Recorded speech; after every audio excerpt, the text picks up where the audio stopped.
I'm not worried about that. Yeah, I'm sorry. I'm under a lot of stress. I ain't taking my medicine for I know, free. but listen, you have a fraud warrant out for, out of Allen Park. You got a fraud warrant out of Lincoln Park. You got a larceny out of Lincoln Park. You got a felony out of Dearborn for dangerous drugs, a felony. And that's a warrant, and they're gonna pick you up, I'm sure. And then you got another one for retail fraud. This is not your average court appearance. Today, we're watching Mr. Alvaro face a laundry list of charges that reads like a crime novel. Driving on a suspended license, possession of a controlled substance, and that's just scratching the surface. The judge hasn't even gotten halfway through his rap sheet yet, and you can already see the tension rising in the room. But here's the twist.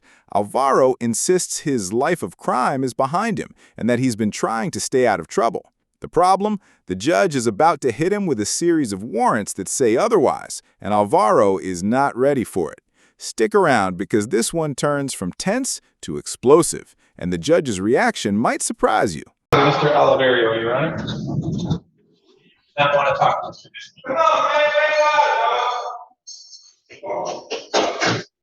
Mr. Oliverio, come up here to the door, please. Your hands inside the cell. Keep your hands in there. Stand up. Nope, stand up.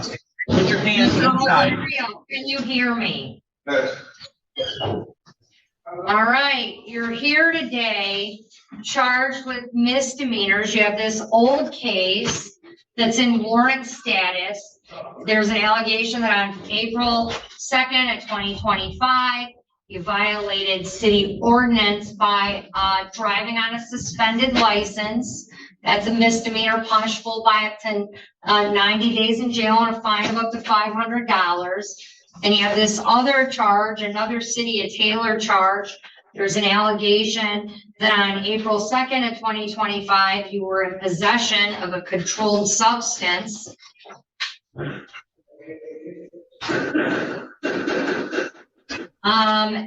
So you have that case, that's misdemeanor punishable by up to 90 days and $500. Then you have another driving on a suspended case. And again, that's a misdemeanor alleged to have occurred on April 11th of 2023. And that's in warrant status because you were given a payment plan 2 years ago. And I'll go on ahead and guess that you didn't make any payments on that. You did. It looks like it was a bond forfeiture and a tax garnishment filed, but otherwise you had. Sir, I have to go over your rights with you. You understand you have a right to an attorney. It's my understanding that you've waived that right and you do not want to meet with the attorney. Judge, there's no need for it right now, ma'am. Not wasting court time. All right, well, that's not wasting the court's time. That's ensuring that you're advised of your constitutional rights, sir. That's the opposite of wasting the court's time. So here we go. You have a right to be released on bond if it's appropriate. I see that you have, these are driving offenses. The other one's a misdemeanor possession case. But Mr. Oliverio, you also have Romulus warrants, Allen Park warrants, Lincoln Park warrants, and Dearborn Height warrants. Let me see what your warrants are for. Oh my goodness, though. This is your criminal history. Look, sir, you started your life of crime like in the 90s. I stopped committing crime. Again, I'm on Social Security, I'm on disability. My life of crime stopped a long time ago. I got caught driving without a license and some drugs, and that was it. I stopped breaking houses and all that shit a long time ago. I'm sorry for my language. It's all adding up, and I know it's though, because like I don't want you cussing. Like, calm down. We're having a discussion. You did it. But listen, but you understand when I'm setting bond, I try and look at whether or not you're a danger to the community and a flight risk. Like, these are reasonable things for me to be looking at. So let's see. You got a brandishing a firearm case. Right here is a crucial legal moment. The judge is walking Alvaro through his extensive criminal history, and the key term here is warrants. A warrant means another jurisdiction has an active request to detain and transfer you. So when you've got multiple across several cities, it paints a serious picture for the court. Remember, judges don't just look at the charges in front of them, they look at your overall track record to decide bond and flight risk. And here's the kicker. With fraud, larceny, and dangerous drug warrants on the table, how much leniency do you think this judge will give? Would you trust him to show up for court if you were on the bench? There's oh my God, there's a BB gun. Are you kidding me? You have a, listen, Mr. Oliverio, listen to me. You have a right to remain silent. Don't tell me what kind of gun it was, because you're saying things to me that could be used against you in your other case. Just, can you listen to me? Okay, I'm gonna just talk over you if you won't listen. You got an open intox warrant out of Romulus. You've got a traffic warrant, this Lincoln Park one, for driving on a suspended. I'm not worried about that. Yeah, I'm sorry. I'm under a lot of stress. I ain't taking my medicine. Listen, you have a fraud warrant out for out of Allen Park. You got a fraud warrant out of Lincoln Park. You got a larceny out of Lincoln Park. You got a felony out of Dearborn for dangerous drugs, a felony.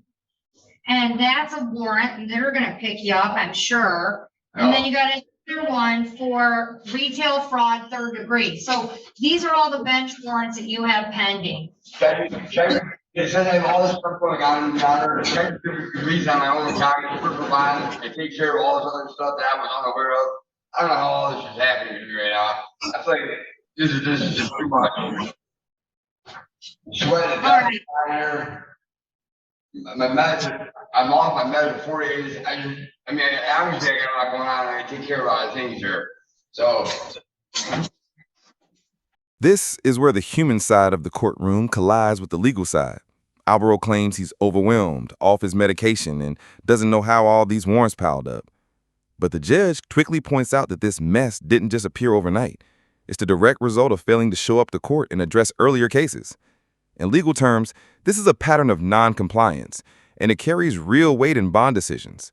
Judges aren't just punishing past crimes, they're assessing the likelihood of future compliance. So while Alvaro is asking for personal bonds to sort things out, the judge has to balance compassion with protecting public safety. All right. It's overwhelming. I hear you. But this is a mess of your own making. You don't show up at court, and then you got all these places that want you. So the failing to display a valid license, that's not something I've ever given anyone jail time on.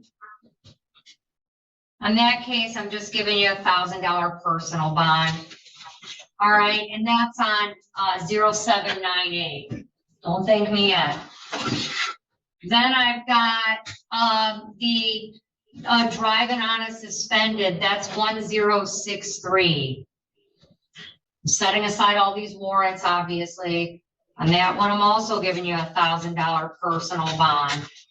All right, and then you've got this possession of controlled substance case.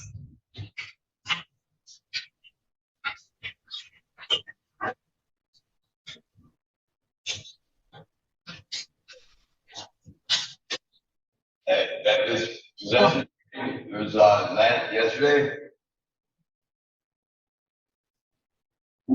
Hi, okay, yeah, this is on April 2nd at 25. You might be pending new charges. I don't have them yet. These are on your old charges, but on that case, I'm not giving you a personal bond because you don't come to court and the allegation is you had meth on you. Might explain some problems, sir. On that case, you have a $5,000 10% bond. These are your bond conditions. You're to appear in court as directed. Yeah, Not to leave the state without permission of the court. You're not to commit any new crimes while with the court of change of address or phone number. You cannot possess access or have access to firearms or dangerous weapons. You cannot consume alcohol or illegal drugs. You may be subject to testing on demand. So those, and you also can't operate a motor vehicle without a valid license, which goes without saying. We'll get you a court date as soon as possible, sir. Oh, shit.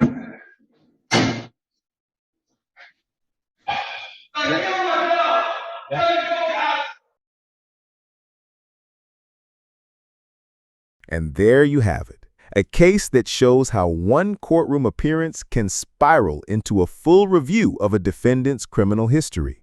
Mr. Alvaro walked in facing misdemeanor charges, but left with bond conditions that included a $5,000 10% requirement and strict rules to avoid further trouble. The judge's message was clear. Your past will follow you into the present if you don't take responsibility. What do you think? Was the judge fair in balancing compassion with caution here?